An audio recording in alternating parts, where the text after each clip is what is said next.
ကထေအမဖြစ်ကြသောကွယ်လွန်သွားသောဖပလုံးအာရီစု၍ကျောင်းတက္ကမကြီးမူလာမိသားစုဒီကနေ့ဘုံခေါ်မဲ့တရားကကထေအနုမောဒနာတရားနော်ဘုံကနဘာသာပေါ့နော်ကရင်လိုလဲဟောမယ်ဗမာလိုလဲဟောမယ်ပရိသတ်တွေရဲ့အခြေအနေအရဘုံကနဘာသာဖြစ်ဟောပြီးမယ်နော်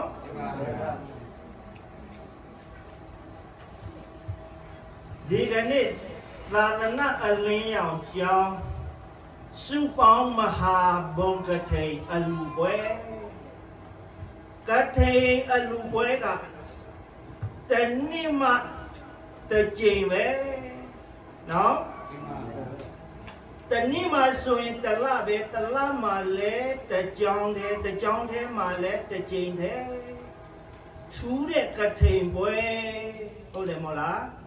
ကထေအလူတော်ကြီးကကျောင်းတစ်ကျောင်းမှဆိုရင်တစ်ကြိမ်ပဲပြုလုပ်ခွင့်ရှိတယ်နှစ်ကြိမ်သုံးကြိမ်ပြုလုပ်ခွင့်မရှိဘူးနော်ကထေအလူကမြင့်မြတ်တယ်မဟုတ်နော်အဲ့ဒါမြတ်စွာဘုရားကတဲ့ဘယ်လိုဟောတယ်လဲဆိုတော့ကတိနာတိရံဣဒံကတိနာကာလိကံကတိနာတိရံသေခာပါဒပနာယတာဓမ္မဒါနာတိသင်္ညိတံတဲ့ဣဒံကတိနာခေမပိတုစေယေစု၍လူဒယေစုလူဒဧကထေအလိုမြဒါနာတိဗုဒ္ဓတိဘုရားအစရှိသောအရိယအပေါင်းသူတော်ကောင်းတို့သည်အကာလိကံသံစင်ခြင်းခြင်းမြတ်ပါပြီစွာမြတ်ပြီစွာကိုထားခါချီးမွမ်းတော်မူအပ်ပါပြီကာလိကံတနည်းအတွင်မှာတလတာမြတ်၍တလတာလူခွင့်ရ၍ကာလိကကုသိုလ်ခေါ်ဆိုသမလွန်ထူးမြတ်ပါပြီသေခာပါဒပနာယတာဗုဒ္ဓအာနာစေငါချေသိခါဘုတ်ပဲနှုံးမြင့်တာဆွမ်းပကကြောင့်ဓမ္မဒါနတိဒါနာဥစ္စာထိတ်ခေါင်ကြုံမှုကုတ်ထူးများလားဓမ္မဒါနာဟူ၍သင်္ညိတံသာသနာတဆောက်ချီးမြှောက်ရအောင်ချီးမြှောက်ဝဟာခေါ်ဆိုသမလွန်ထူးများပါပြီဤကတိဆိုတဲ့အလူတော်မြတ်ကြီးကဖရာအစားရှိတဲ့သူတော်ကောင်းအပေါင်းတွေကသံစင်ကြယ်မြတ်ပါပြီစွာမြတ်ပြီစွာကိုထားခါချီးမွမ်းတော်မူအပ်တဲ့အလူနောက်ပြီးတော့သတိကျူလာပြီးကြောတဲ့ရဲ့နေမစား၍တဆောင်မုတ်လာပြီးနေတိုင်အောင်တလအတွင်းမှာလူခွင့်ရတဲ့ကာလိကကုသိုလ်လို့ခေါ်ဆိုထားတယ်နောက်ပြီးတော့အာနိသင်္ဃဝါကျုဗလာကိုကာလစေချာတည်တံ့ကြအောင်ဘေနုံမိတာဆွမ်းပကားကြောင့်ဒါနဥဆောင်ထိတ်ခေါင်ကျော်မှုထူးများတဲ့အလူပွဲကြီးဗုဒ္ဓမြတ်စွာဘုရားကသတ်စင်ကြယ်မြတ်ပါပြီစွာမြတ်ပြီစွာကိုထားခါချီးမွမ်းအားတဲ့အလူဘာကြောင့်လဲဆိုတော့ဝါတွင်သုံးရာပါလို့ဝါဆိုတော်မူကြကုန်တော်သံဃာတော်အရှင်သူမြတ်တွေသံဃာတော်တို့ရဲ့ဂုဏ်တော်ကိုအာရုံပြုပြီးတော့လူတန်းအားတဲ့သံဃိကအလူဖြစ်တဲ့အတွက်ကြောင့်ကြီးမားတဲ့အကျိုးတရားတွေမြုံမြတဲ့အလူတော်ကြီးတွေဖြစ်တယ်။ဒါကဘုရားကပွားတယ်လက်နေမန္တယသတိမာဘောပါစုပေါင်းမဟာဘုကထိတ်ချဘောယုကြဘုံဂျိုက်ကစားခွန်တဲ့အရိယာတော့ခမိတဲ့အောင်ဝေပါဒူလောဘာတော့လဲတဲ့ဘာအောင်ဝေတော့ကြဘုံဘယ်တော့ဝါတွင်းလာသံဘိန်းတော့ကြဘုံတကဘုတကဖတ်တယ်တောင်ဘုတောင်ခတဲ့နောက်လောင်ဝါဘာချန်လေးပရိယတိသာသနာတဲ့ပရိပါတိသာသနာတဲ့ပရိဝေဒသာသနာတဲ့သာသနာသံမိန်တော့အသေးဝေကျင့်ကြအာထုဝေတေမနောကြိုက်ဖို့တည်င်းကျူတော့တကမှတကခွာတယ်ဘောင်းခံမိမကြတဲ့တဘာပါချန်လေးဆောင်ရနှုတ်နာတတော်တဲ့ကပိလောဝါတို့ဟောဘာချန်ပစ္စည်းလေးပါကပိမတောက်ပန်းသူတဲ့ပစ္စည်းလေးပါတော့မတော့လဲကြိုက်ဘူးဘာချန်လေးဆုံးတဲ့တပန်ထနာတဲ့ဩအလော long ada le ba chan le si le pha le Xuân tình gan trong xí để đi xí lý mấy cái bị mà đau bài của nó chạy bộ ở nó nhẹ nhàng ta gọi cho ta mới cho ta qua để là phá nó mà bố sông tăng ký các cái thầy ân đủ để nó ở nó mà bố nó về có cái biết lót thì nó sẽอยู่ở nó súp bò mà hạ bố cái thầy ở nó cho ta mới cho ta qua để là tí mà bố cái thầyอยู่chạy bộ lên đấy nó là tí chả làm lỗ nó là tí mà bố nhiều quẹp lon lên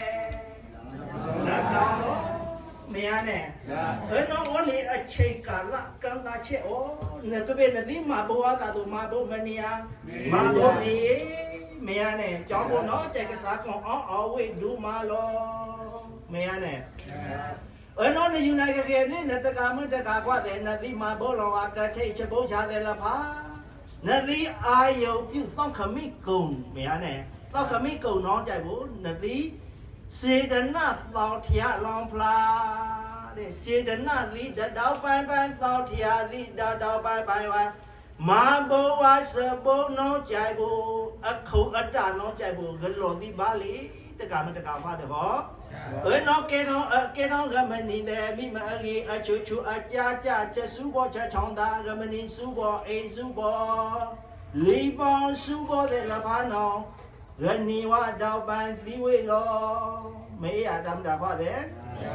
đi cái này tất cả mà bằng đồ đó con đi quân nhau quá ta này su bóng bí đó mà ha bố cái thầy anh lu đó cô piu lâu ra đây đi lo piu lâu để ở đây giàu qua đến đâu la ba lâu sang ngà đó xin tụi nhà đi Pariyati sadhana pati sadhana pati veda sadhana so ya go Chính giờ á thâu vì đó ta là ta muốn thân sống để tăng cao đó đi để mà pin bao nhiêu ông mà xin ông bị xí lê ba đi bị xí lê ba số là ba lẽ xoay ye sinh cái ye cháu ye xí ye đi bị xí lê ba bị sống ba xí chín ở chỗ ngà bố đã miết xóa bia ít cái thing ở lúa đồ của khuyên chịu cái để mau lá tất cả mà ở phong thủ đó con đi cả sang ngà đó ở xin tụi nhá ăn lâu rồi công đó của ai yêu phiêu bi đó sẽ đến nát đã tia ở phía này bi wa này lù đắng để cụ đồ phía để ở đây giàu để chỉ mà để ở chỗ để mấy ya si bu la ya si đã bó không để một lá ngà đó lô trên tông đa để Lu chanda na chanda biyama chanda nipan chanda so de chanda de maya nai bu la maya nai da bo de chanda dukha a long twe ayin a miya ba le kudo ti hu do parami be kudo ti hu do ousa be de edi kudo parami de pyu lok a thau bi do ne me kudo ti hu do parami ne pi sa sau shi me so yin bố xét đánh xin đâu khác ở bóng mà kiến luôn này bố lá kiến luôn này để ngã độ lỗ trên down đa để lỗ chán đà na chán đà bia mà chán đà nấy bàn chán đà số để chán đà đôi bố lệ bố doa ya xin này để mày ya xin này bố lá ya xin này để ở nó tất cả khoa để Buddha Sadhana le America yo kabe mà kham mà thong tho do chai bu ở nó tất cả le song kha le mà ba clu sư mẹ ở nó tất cả khoa le America là the order tha along da yo pháo phia Sadhana along ada kabe mà đau pa mẹ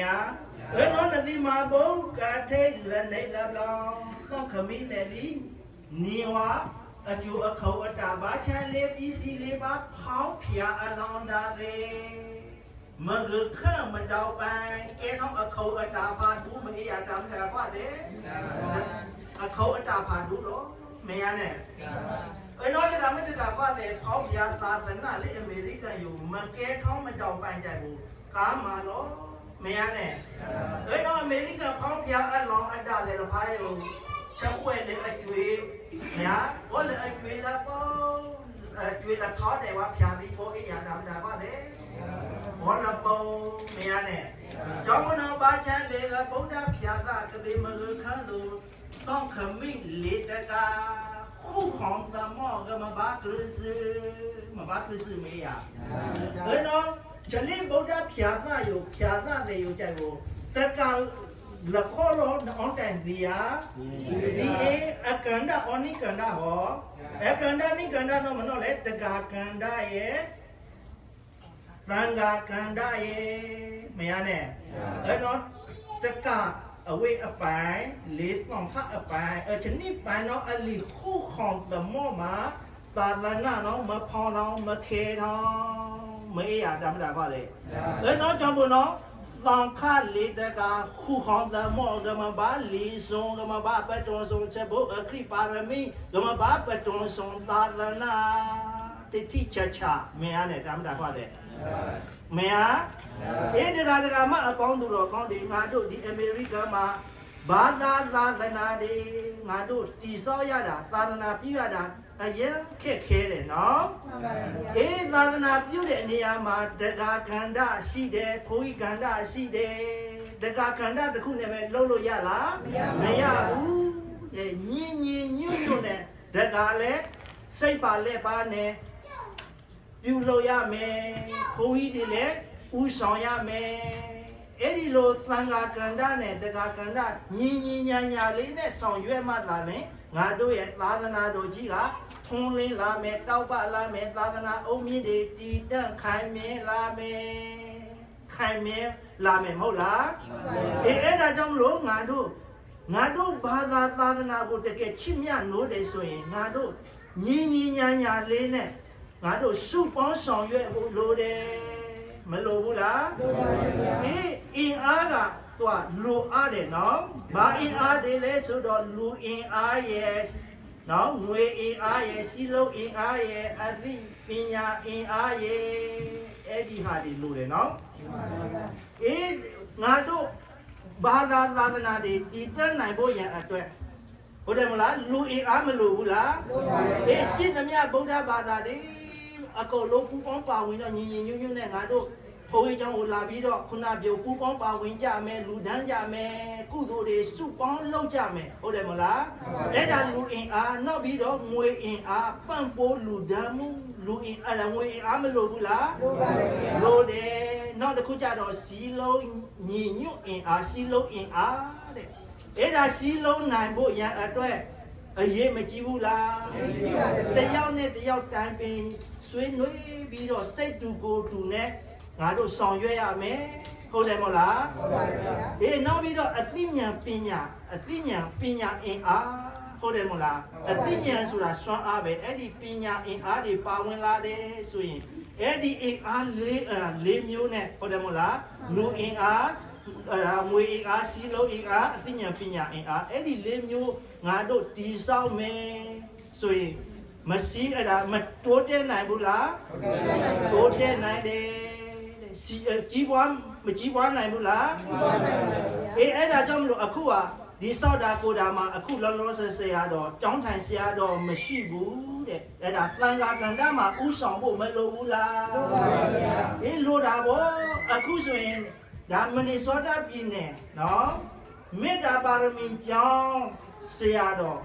သူကအဝေးကနေပြီးတော့လာပြီးတော့စေတနာတရားနဲ့ဒီသာသနာအဲ့လိုမျိုးမနွမ်းရအောင်သာသနာတွေထုံးကားလာအောင်ဆရာတော်ကစေတနာတရားနဲ့လာပြီးတော့ဥဆောင်တယ်လာမဥဆောင်ဘူးလားလာဥဆောင်တယ်ဟုတ်တယ်မဟုတ်လားနောက်ပြီးတော့သာရေးတွေနာရေးတွေအဲ့လိုမျိုးအလူအတန်းတွေတကယ်လူအပ်လာပြီးဆိုရင်ဆရာတော်အဝေးကနေပြီးတော့သူပင်ပန်းနဲ့ကြွလာပြီးတော့ဥဆောင်ပေးမယ်ဟုတ်တယ်မလားဟုတ်ပါဘူးဗျာအဲ့ဒီလိုဆရာတော်ကဥဆောင်ပေးတဲ့အခါမှာနေတို့ဆရာတော်ရဲ့စကားကိုလိုက်နာဖို့မလိုဘူးလားဟုတ်ပါဘူးဗျာနောက်ပြီးတော့ညင်ညွတ်နဲ့စိတ်တူကိုယ်တူနဲ့ဆရာတော်နဲ့လာတွေ့ပြီးတော့တိုင်းပြင်မယ်ဆွေးနွေးမယ်လာပြီးတော့ဆောင်ရွက်မယ်အဲ့ဒါဆိုရင်အဲ့ဒါမကောင်းဘူးလားကောင်းတယ်ဟုတ်တယ်မဟုတ်လားမင်းဆိုတာဆရာတော်ဥပန္တိတို့ဆိုရင်တကယ်စေတနာတရားတွေတကယ်ပြည့်စုံတယ်နောက်ပြီးတော့လုံနိုင်တိုင်းနိုင်တယ်ငယ်ရွယ်တဲ့အချိန်ဟုတ်တယ်မဟုတ်လားဘုန်းတို့အရွယ်40ကျော်အရွယ်ကတကယ်လုံနိုင်တယ်နော်သွားနိုင်တယ်လာနိုင်တယ်ဟောနိုင်တယ် ဟ ဟုတ်တယ်မလားဒါပေမဲ့ဥပမာဆိုအသက်60 90ဆိုရင်သွားနိုင်လားနိုင်ဟုတ်မလားမနိုင်တော့ဘူးဟုတ်တယ်မလားအေးအဲ့ဒါကြောင့်မလို့ညီတို့တန်ဖိုးရှိတဲ့ဆရာတော်လာဥဆောင်တဲ့အခါကျတော့ညီတို့တန်ဖိုးကိုသိရမယ်နားလည်ရမယ်တော့လေးစားမှုရှိရမယ်တော့ညင်ညင်ညွတ်ညွတ်နဲ့ပူပေါင်းဆောင်ရွက်ဖို့မလိုဘူးလားလို့တယ်နော်အဲ့တော့ဒီကမတကခွာပဲဗုဒ္ဓဖြာတသာသနာလေအမေရိကန်ခေါင်းယူကပေမန်ခန့်ကပေမန်ထောင်းထို့သူကြိုက်ပေါ့နော်အဲ့တော့တကအခန်းကန္တာလေဆောင်ခမင်းအခန်းကန္တာမေးရနဲ့အဲ့တော့သာသနာကပေမန်ခန့်လို့ဖြာတသာသနာကပေမဖောင်းတော့မခင်တော့သူနတိဘာသာရေးရဘာသာမေးရနဲ့အဲ့တော့နတိဘာသာကြိုက်ဖို့လို့ဝါဂိုင်းပြအော်ခွေမိန်လဲကြိုက်ဖို့အော်ဝေလီမိန်မြားနဲ့အနောဂမနီငိုင်းပြပိတ်ချောင်းငိုင်းပြဟူဟောင်းငိုင်းပြပုံညငိုင်းပြအောက်ဝဲမိတ်လဲတကားမတကားပါလေလီမိတ်မြားနဲ့အနောနတိဗုဒ္ဓဖြာသာဘူးတယ်လောက်ပြီးလောက်ချေနနရသမမောတာမောခုခေါ်တဲ့မောနတိပုံစုံမဆုံနတိဘာရဲ့ပတွန်ဆုံချဘောမြားနတိဘာရဲ့ကလစ်ချုံအဒါဆုံရမြားနဲ့အနောကြိုင်ဘနောဂမနီငိုင်းပြအခုတော့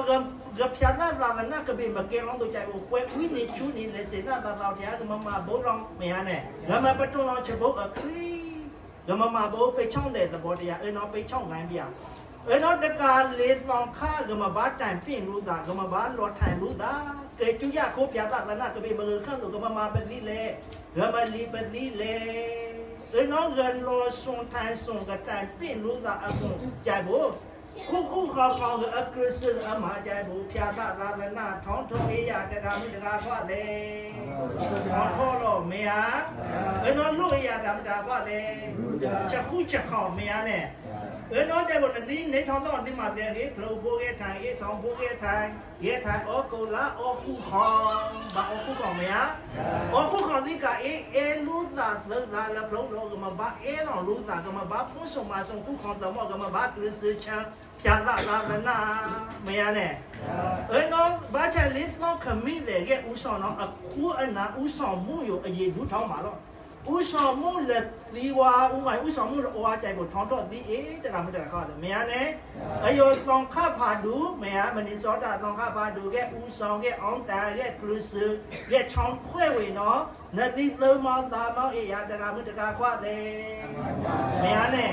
ဘာလို့လဲတဲ့လစ်စောတာကိုတာဖောက်ပြန်အလောင်းတာယတောင်ခါဖာဒူလောတဲ့ဝါလောင်ထုံလောင်ကအခုကျွန်တော်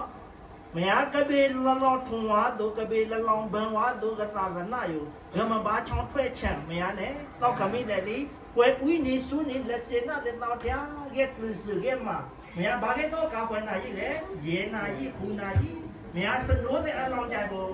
ယောအတာမတာခွာလေယောအေးသူ့အော်ဖာမရနဲ့မနေ့ပန်ဒီကကညာလေကာဖာတော့တိုင်ဝမ်လေတော့လေထက်လေဖာဘူးလေဒီကာဒီမရအဝဲလော်လူဖန်တာနဲ့ကောတော့မရနဲ့အဲ့ဒါကဘာနော်မေးပါ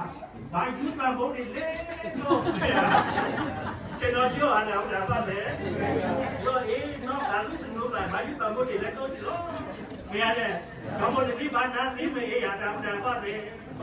အဲ့တော့ဒီမှာပါဒူရောက်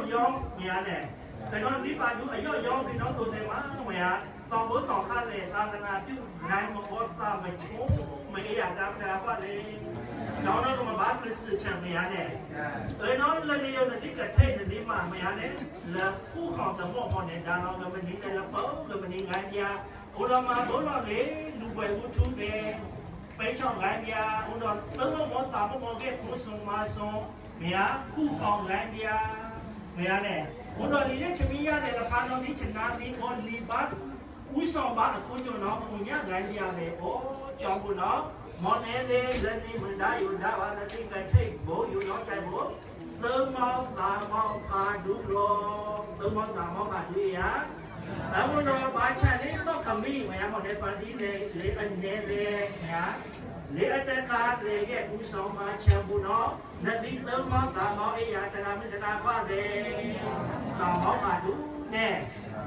အဲ့တော့ကျွန်တော် တော့တကမတကပါတယ်လေဒီမသားယူနေဒီမှာဝါဘုတ်တိတ်အပြောင်းယူကြဘူးသုံးမောင်းကောင်မောက်ဖာဒူးများနဲ့ဒါတော့သုံးမောင်းကောင်မောက်ဖာဒူးတယ်ဘုံတော့ကြဘူးဘာချိုင်လေးကထိတ်အကျူအခုအတာတော့နေပတိလေမောနေမဟောပြတော့ရနဲ့အဲဒီကနေ့တကမအပေါင်းသူတော်ကောင်းတယ်ဒီကနေ့ဝမ်းမြောက်ဝမ်းသာနဲ့စုပေါင်းပြီးတော့မဟာဘုံကထေကိုကျင်းပါကြတယ်ဟုတ်တယ်မလားလူတွေအများကြီးပဲလာကြတယ်သူတွေကြောင့်လည်းလူအင်အားငွေအင်အားစီးလုံးအင်အားနောက်ပြီးတော့ဦးဆောင်နေတဲ့တက္ကရာတွေသံဃာတို့တွေကလည်းဟုတ်တယ်မလားအဲ့ဒါတကယ်ကျွမ်းကျင်နားလေ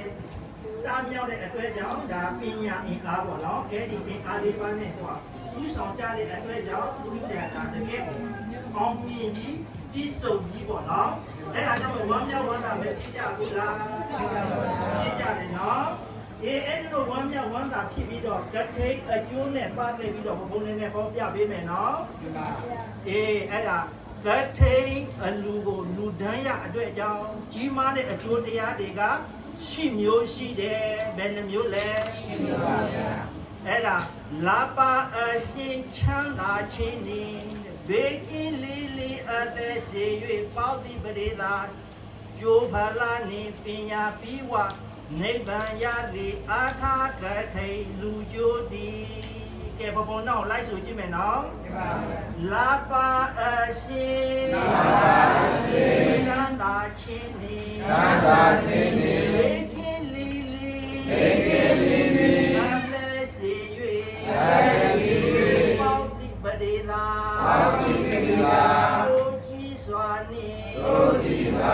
ပညာပြီးဝနိဗ္ဗာန်ရသည်အာထကထိန်အကျိုးသည်လာပါအရှင်ချမ်းသာခြင်းနေဘေကင်းလီလီအသက်စေ၍ပေါတိပရိသာတို့ကြီးစွာနေပညာပြီးဝနိဗ္ဗာန်ရသည်အာထကထိန်လူကျိုးသည်အဲ့ဒီကထိန်ရဲ့လူတန်းရအတွက်ကြောင့်အကျိုးတရားကရှိမျိုးရရှိနိုင်တယ်နော်ဒီနံပါတ်1အဲ့ဒါအလူအဲ့ဒါအကျိုးကဘာလဲဆိုရင်တဲ့လာပအရှင်တဲ့နော်လာပအရှင်ဆိုတာနားလည်လားနားလည်တယ်ဘဝဆက်တိုင်းမှာရုပ်ရည်လာပတင်းတယ်ချင်းဆိုတဲ့အကျိုးတရားတွေကိုရရှိနိုင်တယ်အဲ့ဒါကနံပါတ်1အကျိုးတရားနော်လာပအရှင်ချမ်းသာခြင်းတဲ့ချမ်းသာခြင်းဆိုတာအဲ့ဒါဘဝဆက်တိုင်းမှာကိုယ်ဤချမ်းသာစိတ်ဤချမ်းသာဟုတ်တယ်မို့လားအဲ့ဒီချမ်းသာမှုအပေါင်းတွေနဲ့လည်းပြည့်စုံနိုင်တယ်နောက်ပြီးတော့လူချမ်းသာနာချမ်းသာနိဗ္ဗာန်ချမ်းသာဆိုတဲ့ချမ်းသာတွေအဲ့ဒီချမ်းသာမှုအပေါင်းနဲ့ပြည့်စုံခြင်းအဲ့ဒါဘာလဲနံပါတ်2အကျိုးတရားဟုတ်တယ်မို့လားဒီနံပါတ်3အကျိုးတရားကဘေးအန္တရာယ်ရန်အသွက်သွက်ဘူသမ ကင်းစင်ပပျောက်ခြင်းဘယ်နေရာဘယ်မှာပဲသွားတဲ့ဟုတ်တယ်မို့လားဘေးဥပအန္တရာယ်ရန်အသွက်သွက်ကင်းစင်ပပျောက်တယ်ဘေးမကောင်းတဲ့ဘေးဥပတွေအနေတွေမကြရောက်နိုင်ဘူးတဲ့အဲ့ဒါအကျိုးနံပါတ်3ဟုတ်တယ်မို့လားနောက်ပြီးတော့နံပါတ်4ကအသက်စေချင်းဆိုတဲ့အကျိုးတရားဟုတ်တယ်မို့လားအဲ့ဒါမိမိကအဲ့ဒါကျမ်းမာပြီးအသက်ရှင်မယ်ဆိုရင်နေလို့မကောင်းဘူးလားကောင်းတယ်နော်အဲ့ဒါကောင်းမြတ်တဲ့အကျိုးတရားပဲအသက်စေချင်းဆိုတဲ့တရားဟုတ်တယ်မို့လားအဲ့ဒါနံပါတ်5ဟုတ်တယ်မို့လားချမ်းသာဘေးကင်းလေးအသက်စေ၍ပေါတိပရိသာတဲ့ပရိသာပင်ပေါတဲ့ကဲ့သို့လိုချင်တောင်းတတဲ့အရာတွေကိုရရှိခြင်းဟုတ်တယ်မလားပေါတိပရိသာကျိုးကြီးစွာနေအဲ့ဒါကျိုးကြီးစွာတဲ့ญาတိဌာနတရစီစိတ်ဥစ္စာများစွာတွေကိုရရှိခြင်းဟုတ်တယ်မလားမိမိဘဝမှာယာတုဌာနတရတွေစီစိတ်ဥစ္စာ တွေများစွာရရှိတဲ့အတွက်ကြောင့်ချမ်းသာဒုက္ခတွေမရဘူးလားရတယ်ဟုတ်တယ်မလားယုတ်ကြီးစွာနဲ့ပညာပြီးွားလောကီပညာရဲ့လောကုတ္တရာပညာတွေကြီးစုံခြင်းဟုတ်တယ်မလားအဲ့ဒါမိမိဖြစ်တဲ့လူဘဝတိုင်းလူဘဝမှာအသိဉာဏ်ပညာတွေပြည့်စုံတယ်ဟုတ်တယ်မလားနောက်ဆုံးတဲ့အဲ့ဒါလောကုတ္တရာပညာတွေကိုရရှိပြီးတော့ဒါနိဗ္ဗာန်ချမ်းသာကိုမရရှိဘူးလားရရှိတယ်အဲ့ဒါပညာပြီးွားနိဗ္ဗာန်ရတဲ့နောက်ဆုံးအကျိုးကဘာလဲနိဗ္ဗာန်ရခြင်းနိဗ္ဗာန်ချမ်းသာဆိုတဲ့အကျိုးတရားကိုရရှိခြင်းဟုတ်တယ်မလားအဲ့ဒါစုစုပေါင်းပဲနဲ့မျိုးလဲရှိမျိုးနော်အဲ့ဒါလာပါအရှင်ချမ်းသာခြင်းနေဘေးကင်းလီလီအသက်စေ၍ပေါတိပဒေသာကြိုးကြီးစွာနှင့်ပညာပြီးဝါနိဗ္ဗာန်ရသည်အာထကထိန်လူကြိုးဒီအဲ့ဒါကထိန်လူတန်းတဲ့အတွေ့အကြုံဒီကောင်းများတဲ့အကျိုးတရားတွေဘယ်နှမျိုးရလဲ10မျိုးရတယ်နော်အနောတကမတကခွာတဲ့လည်းနေမသားယုံနသိမဘုကထိန်ဘုအဖြောင်းယုံနီအကျိုးခွဲမိတဲ့တကမတကခွာတဲ့ကိုမိဟောနော်နပါတိနော်မနော်လဲကြိုက်ဖို့မိခိယဝါစေသောတရာနော်ချာခေကောင်မယားနတိဘာသာနတိနော်ချာခေကောင်ကြီးရဘာသာနဲ့မိခိယဝါစေသောတရာနော်ချာခေကောင်နိဝတောက်ပိုင်အကျိုးလမေဒီနော်တော့နော်လေးနပါတိနော်မနော်လဲကြိုက်ဖို့ချက်စုဘောချက်ချောင်းတာနိဝတောက်ပိုင်မယားဩကိုမေတောက်ပိုင်ကိုထော်နော်ဘလောင်ဒီလဘာကတော်နော်ချာစုဘောသာစုဘောနော်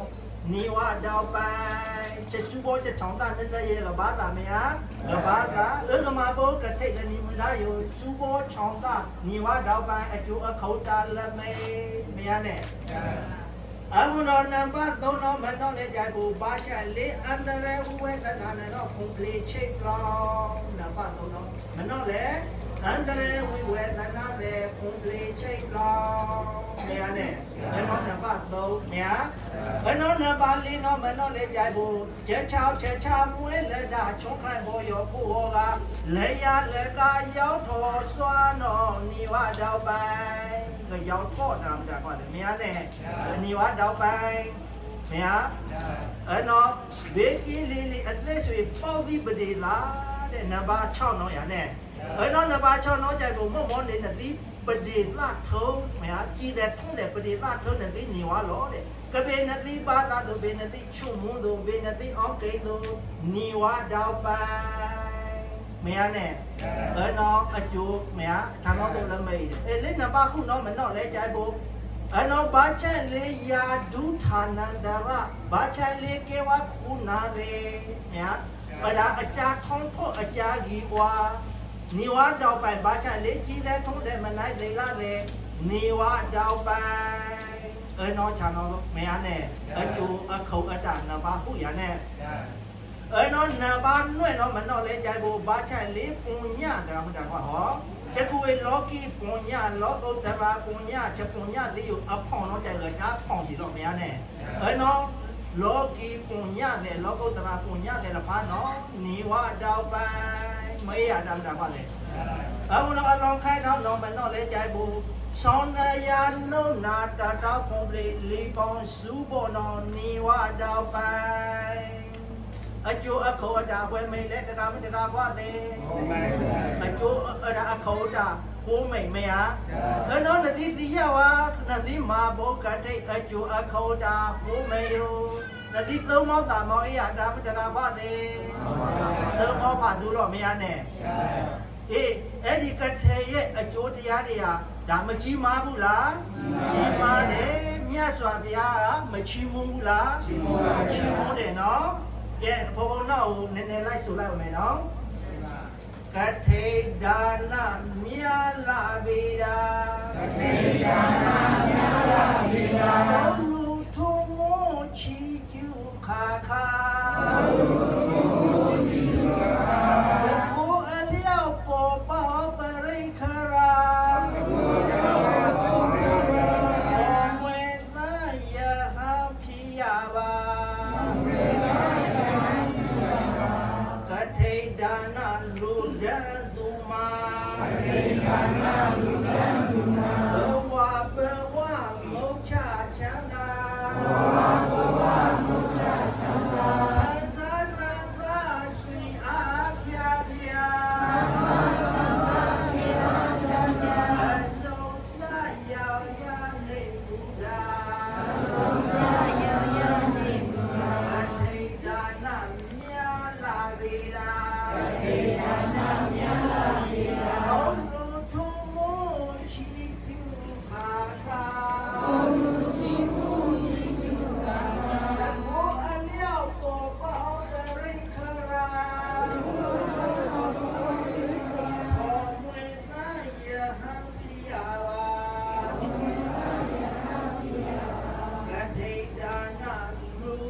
ပြီလားမြင်ရတယ်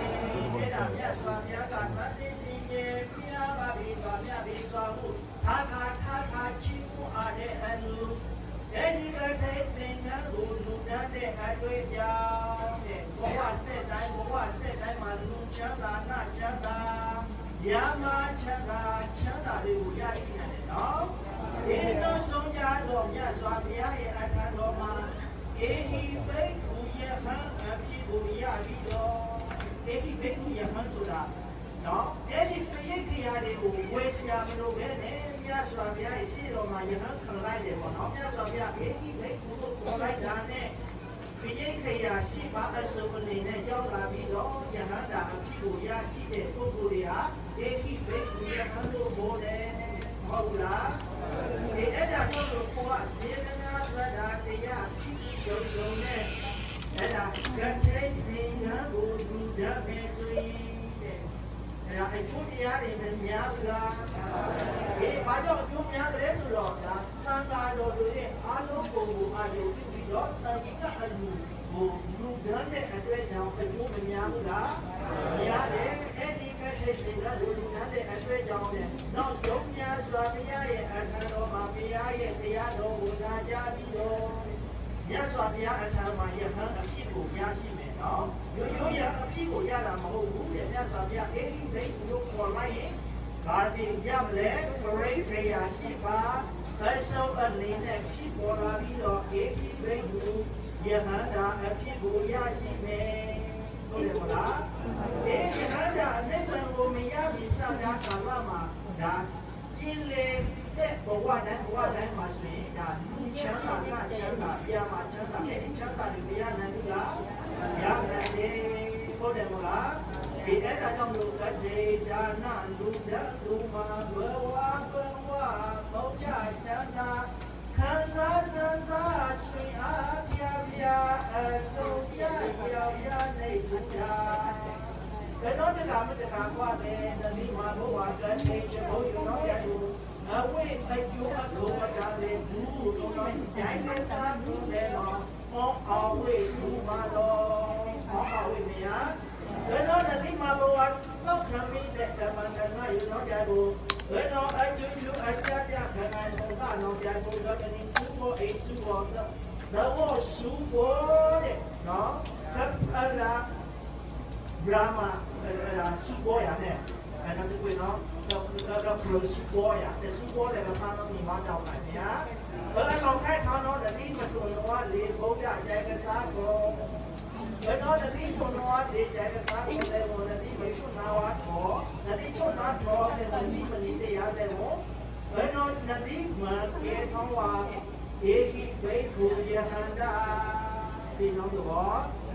ကျောင်းဘုနော်အကျိုးအထောက်တာဒီအရာတပ္ပကံပါတယ်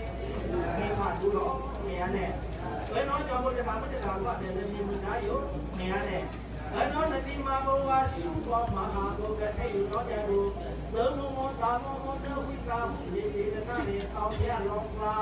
အခုကျော်တော့ကြဘူးနတိနေဝအကျိုးအထောက်တာဒီသူမှာလို့ဒီသူရဒီသူတော့တဲ့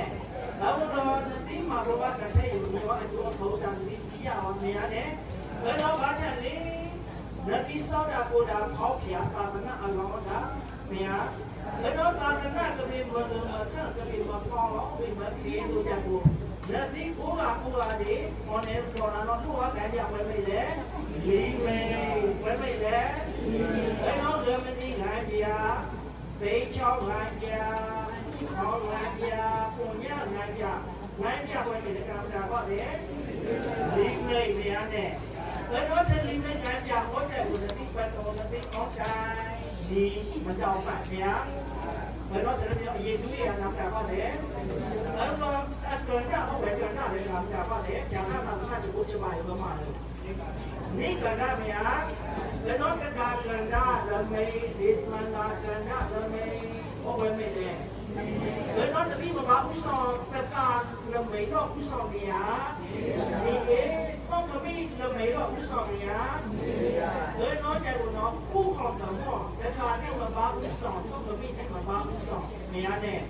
you know, Ali who called the more general, but she was a tall for teacher, man. When also commit and that on how they who saw not that would get out in the deep of Jaya, Lujaya, Mabaya, the deep of Machona, for commit a clan, for commit their content in Chamia, to be my control to be to teach a mother, the Mississippi to Yago, Ali not that would be there, Mabachona. Phong khẩm vi mẹ đẻ thì tí mà bác một gia mẹ à người nói chú gia con là bọn thì à người đã chống thải phong khẩm vi đến của nhà về đi bác này bác cũng xong chờ cả ta tạo ra chờ bố chân bác để xin ra cho ta tạo kìa mẹ à tí với cũng xong cần tí phong khẩm vi ở bố chạy bố được mà lòng để mình thả cái chống thải ở mẹ này khai nó nó sẽ qua nó một nè phần đi để bác cái cũng xong mà chẳng mẹ nàyเราผู้ชมมาจากวัดการเรียนดีบางโรงเรียนบางมหาวิทยาลัยผู้ว่าดีเมียเนี่ยแต่น้องจะบอกน้องเรียนดีมันได้อยู่เมียเนี่ยแต่น้องเนี่ยที่มาบนสุปมหาบุญเทอยู่น้องจะรู้มองเนี่ยซื้อมอสามมอป่าดูเมียเนี่ยแต่น้องบอกเนี่ยน้องเตียจะท่องน้องคนนี้อย่างเนี่ยพอกันนี้น้องจะหลั่นลูกอาเราไปดูเขาจะเทขอเปียกน้องตัวอย่างเนี่ยแต่อยู่น้องจะรู้มองเนี่ยขอเปียกขอว่าเช่นนี้เมียตอนนั้นน่าจะเป็นมันท้องโทษเด็กที่คือซื้อเอาดอกว่าเช่นนี้กันที่จะดูเด็กที่ขี้ยาว่าเป็นน้องตัวอย่างเนี่ยแต่น้องที่ยาเป็นน้องตัวน้องใจรู้จะทำว่าเดินเดินมาเดี๋ยวต้องมองตามองโอ้ที่เราดอกไปเดี๋ยวเมียเนี่ยแต่น้องก็เป็นการเป็นการว่าแต่คู่ครองสมองก็เป็นยังไงเมียคู่ครองเมียเป็นเจ้าไงเมียคนแย่ไงเมียแต่โอ๊ตดอกไปเอาดอกว่าเช่นนี้อยากตัดตอนรู้ตอนขาดเด็กนะเดี๋ยวผู้สาวของแต่เงินเลี้ยแต่น้องแกท้องดอกไปดาวเว้ยเป็นน้องตัวอย่างเนี่ยแต่น้องแต่การไม่ได้การว่าเล่นดนตรีแต่พอดีจะเป็นดนตรีบ้านเราจะสู้บอลจะจองตาเนี่ยแต่น้องก็มีสู้บอลสู้บอลลีบอลสู้บอลแต่ละมาเรามีว่าดอกไปแต่โอ้แต่น้องลองข้างเขาเนี่ยเนี่ยแต่น้องบอกเนี่ยมันเป็นเขาในตัวอย่างเนี่ยเดี๋ยวที่เด็กมันโง่เนี่ยตัวอย่างเนี่ยเขาเดี๋ยวมันละ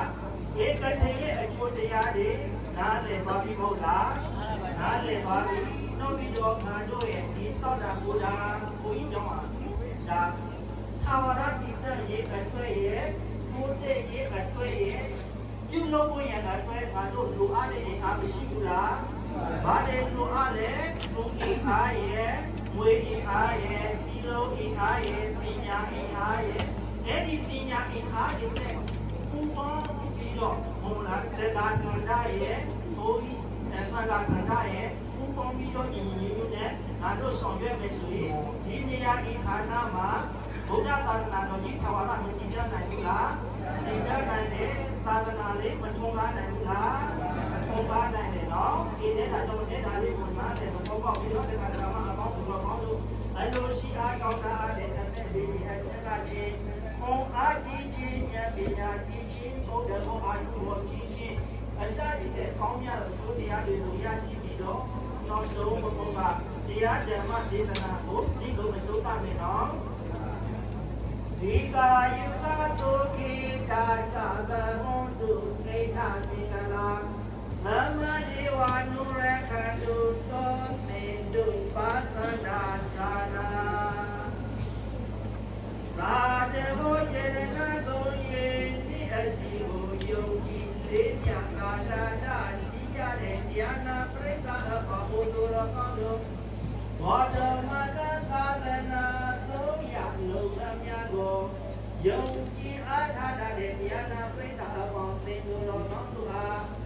ဒီကယုကပိဓမ္မသွဲအန္တရမဖဲ့ရမဆွေတွေမစဲကြပဲအသက်စီစစ်နေရပါစေဒုက္ခိတာသဘောကညင်ညင်မြာစီစိတ်တို့ဖြင့်တတိတိတဘာဝတတိတိမြတ်မာကြလို့ချမ်းသာစွာနေရပါစေ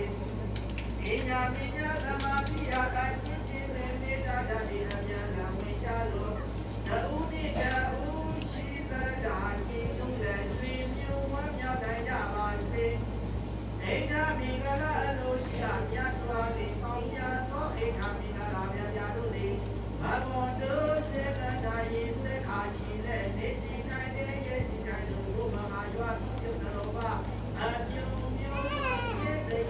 ပြေထုံးရွာနိုင်ကြပါစေနမဒေဝသမ္မာဒေဝနာမယာရာကောင်းနာအပေါင်းတို့သည်လည်းအနုရခန္တုပိဓမ္မသောအတ္တယမမေယမ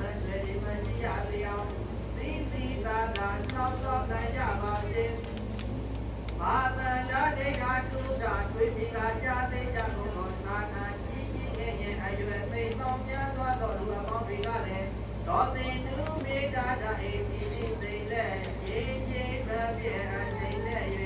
ဒီသင်မြတ်သောဖြစ်တော်ပြီးဝနိုင်ကြပါစေကောင်းသတည်း သာဓုသာဓုသာဓု သောတကသာမေမဒါဝေသမကသုခပြသောတကသာသုလောသောလောယတရာအနုမောရဏကတိတာဘုအနုမောရဏတရာဝေဒီ